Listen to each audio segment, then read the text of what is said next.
my name is Shawn, in case you don't know, and welcome back to another video. If you hear noise in the background, it's either my cat, because she's meowing outside my door right now, or it's my washing machine, because I'm washing some clothes right now.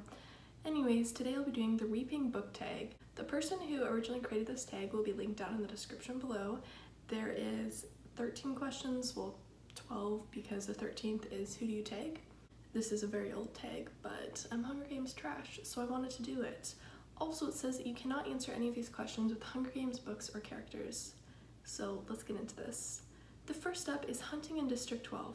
Choose a character that you would like to have with you when you are hunting beyond the boundaries of District 12. I would like Zafira from We Hunt the Flame. She's sort of like Katniss in some sense, but like in a really good way, not in like a bad way. And she literally goes hunting in the like forest area near where she lives. So she would be epic to go hunting with, and she'd probably be able to get all the food that we need. The Reaping. Consult the Reaping Bowl, draw 2 tributes, books from the bowl, and choose your favorite. There's multiple questions that require a Reaping Bowl. I'm just using this little Harry and the Potter's mug, and I have 20 books in here, so hopefully that will be enough books for this tag. So let's get into it. So I'm going to be choosing my favorite out of these two. The first one of the two is Dear Martin by Nick Stone. And I live in my apartment now, and I didn't bring over a lot of the books that I've already read, so I'm probably going to have to insert a lot of pictures in this video instead of showing the covers. But if I do on the book, I'll go get up and find it. So Dear Martin was the first option. And the second one is A Wizard of Earthsea. Dear Martin is about a boy who writes letters to Martin Luther King Jr., and his name is Justice, and Justice is there when one of his friends gets shot and killed by a police officer. It's a very tough read, but it's really relevant to today's times, and I gave this one 3 to 5 stars because I didn't like how the author would do like normal text and then transition to like interview format style, like not even interview format style, like it'd be normal text and then she'd just not want to write the names of like he said this, she said that, so then she'd just do the like person's name and then their dialogue, and it felt weird and choppy, the switches between the two, so I wasn't a huge fan of this book, but I did like it and I felt that it was very important. But on the other hand, A Wizard of Earthsea is basically this fantasy book, and it's just like a typical boring fantasy book, and it's high fantasy, and I do not like it at all because it was so boring and there was no strong female characters at all. So I definitely liked Dear Martin better than A Wizard of Earthsea. So yeah, that's my favorite out of these 2 tributes. Makeover time. Choose a book cover that really needs a makeover and one that is already perfect. Let me go grab those from my closet. These both will be ones that I haven't read yet, just because most of the books in my apartment are ones that I haven't read yet, but let me go grab them. So the one that needs a makeover is Pretties by Westerfeld.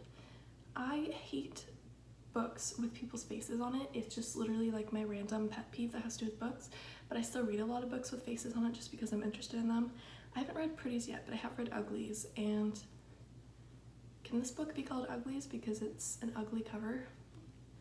And it looks weird too because she has like red and blackish hair, and I always like when I look at it from the front, it looks like he has long hair and that black is part of his hair, but then you look at it from the side and back and you're like, oh, it's just her hair. It's just a very ugly cover.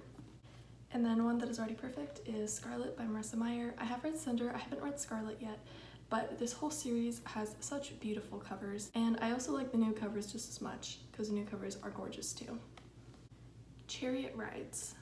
What is a book that catches your eye from a long distance? Now, I said I didn't like books with people's faces on it, but I'm fine if it's an illustrated face.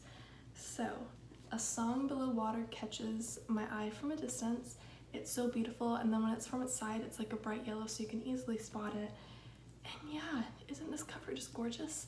I haven't read this one yet either, and that's going to be a common theme throughout this video. But yeah, it just catches my eye from a distance because it's so pretty. Training. Choose a book that could do with some improvements. The book I'm choosing is Carrier of the Mark. I think it's by Lee Fallon. So Carrier of the Mark had a lot of potential, but unfortunately it was a little bit of a flop. I mean, I liked it, but it wasn't great. And the reason why is because the romance was so cringy. Like, I was reading the romantic scenes and I would literally laugh out loud because I'm like, this is so bad, like such a bad romance. There's a scene literally, well 2 scenes in particular that stand out to me. So one, the guy was being described in this pose that was supposed to be like attractive and stuff, but if you actually did the pose that he was describing, it was something like really awkward. I don't even remember off the top of my head. I remember like reading the book and putting it down and like trying to figure out how he's doing his hands, and I was like, that's not a normal or attractive pose. And then the guy also licked the girl's hand in like a romantic way and like in front of their friends, and I was like, what the hell? So yeah, that book needs some improvements. Training scenes. Consult the reaping bowl. Okay. Draw 5 tributes books and give them their training score on how much you enjoyed reading them. 1 being I hated it and 12 being I couldn't put it down. Okay, so 5 tributes. So first up, we have City of Bones. Looking back, this one is sort of cringy, but I really liked this one when I read it when I was a teenager. Well, I'm still a teenager, but like when I was, I don't even know what age I read City of Bones. But anyways, when I read it, I really liked it. And now that I look back at it, it's cringy because I feel like the author really liked incest and was trying to sort of put incest into the series, but then she felt like incest was bad.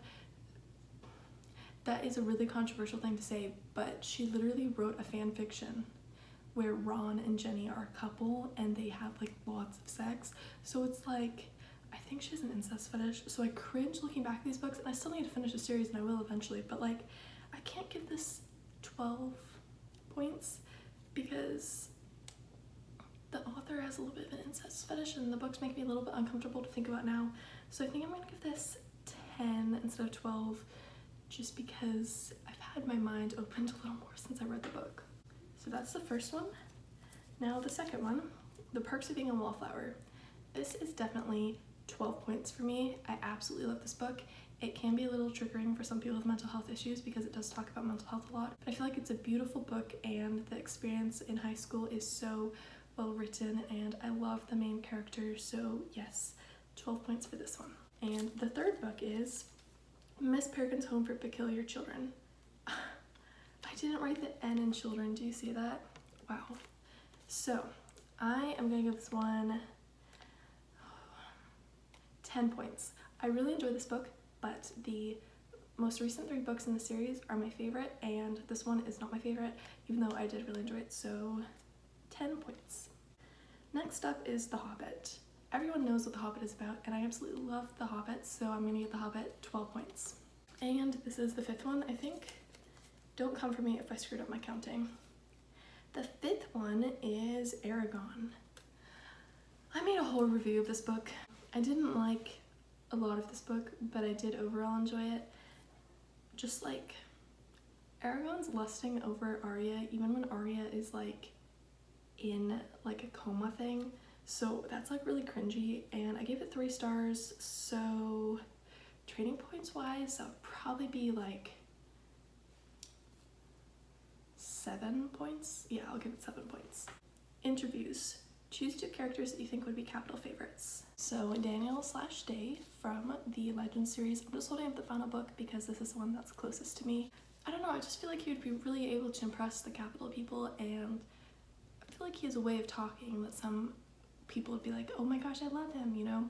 So I think that he would be a capital favorite. The other one that I think would be a capital favorite is 4 from the Divergent series. Do we need to explain that? I don't think I need to explain that because I feel like everyone's in love with 4, and I feel like if everyone is in love with a character, then they're probably going to be a capital favorite, right? Cornucopia. Choose a fiction book that would be a valuable asset for you in the arena. Hatchet. It's a kid's book. I haven't read it in a while, but I think it's like a survival story. Ooh, I hate that noise. Well, hopefully there would be some useful tips in there. Also, if you keep seeing the blue, it's because I'm looking at my stuff on my laptop. Also, look at this case. It's all broken. Sometimes it cuts me. Number 9 is Canons. What is a character from any book that you wish would die in the arena? Teresa from the Maze Runner series. I love the actor that plays her in the movies, but she's literally one of the most freaking annoying characters in the whole entire books universe that I've read. Like, I can't stand her, and I don't know anyone that likes Teresa. I know people that like Kaya, the gal that plays her in the movies, and I like Kaya, but I don't know anyone that likes Teresa. She's just such an annoying freaking character. And I'm not gonna spoil what happens to her in Death Cure, but I wish the thing would have happened sooner. The final movie, though, she was sort of like redeemed herself, and I liked her at the end of the final movie, but in the books I was just like, I hate this girl. Same with Brenda, but I'm saying Teresa for this one because I like Brenda slightly more than Teresa, even though I hate them both. Victor. Is it Victor or Victor? I don't know. I'm overthinking this right now and I don't know why. Consult the Reaping Bowl. Draw 5 tributes books from the bowl and decide which of the main protagonists from those books would win the Hunger Games. So I purposely looked ahead at the questions and I was like, so I'm gonna choose 20 books that have one point of view so that it's easy to figure out who the main character is. So hopefully this will be okay. I might have to look up the names of the main characters if it's been a while since I read the book. So let's do this. So 5. If I Stay. What is her name? If I Stay is Mia. She's from a contemporary book, so I feel like she's not going to win the Hunger Games, but let's just see what the other options are. The Giver, so Jonas. I feel like Jonas has a better chance of winning the Hunger Games than Mia, but I feel like not that much because he doesn't like fight and have strength. My cat is freaking out because I locked her out of the room by mistake. Hermione. Article 5, Ember. She definitely has a better chance of winning than Jonas or Mia. And the 4th one is Just a Little Crush. I'm not even gonna look up the girl's name right now because I know that she's like weak, and Just a Little Crush, like it's a series of novellas and I read the first 4, but they're literally like romanticizing a relationship between a minor and an adult. So it's literally like pedophilia and I hate that. But anyways, I still think Ember will win, but this one could change it. Dragon Pearl. Min, or Mean. I don't know how to pronounce her name. This is hard because Article 5, like Ember's been through a ton and she proves that she can like handle things and she's powerful and like amazing, but not powerful in like the magic sense. Min, or Mean, is powerful in the magic sense and she went through a big journey, but I don't know if she necessarily can be violent if she needs to be violent. So I think I'm actually gonna go with Ember from Article 5. I think she has a better chance of winning the Hunger Games than all these other characters. So yeah, Ember would win out of these 5. Victor's Village. Choose 2 fictional characters that you would want to be neighbors with in the Victor's Village. Fred and George Weasley from the Harry Potter series. They just seem like they'd be so fun to have as neighbors. I'd constantly be a little bit on the edge because they'd constantly be pranking me, and they'd probably think it would be like hilarious when they're pranking me and I'm like gonna be frustrated, but it would be like fun, you know, because I love people that are super outgoing and funny, and I feel like they're outgoing and funny. And also we're gonna pretend that Fred is alive because I don't want a dead corpse sitting next to me. So Fred and George, but Fred is alive in this alternate universe that I've created from doing this tag. Victory Tour. Choose a book quote you like to share in your speech to each district. Happiness can be found even in the darkest of times if one only remembers to turn on the light. I feel like that quote would just be sort of uplifting and encouraging them to find happiness even though the world of the Hunger Games is really sad and depressing and people have probably lost everyone that they know. That is all for today's video. I really hope you enjoyed. I'm not going to tag anyone since this is a really old tag, but if you want to do this tag, feel free to. I'll have all the questions down in the description below so it will be really easy for you to do the tag. If you like this video, please make sure you give it a thumbs up and remember to subscribe to me if you haven't already. I'll also be linking all my other social media down in the description below in case you want to follow me there. And I need to go snuggle my cat because she's freaking out, so I will see all of you later. Bye!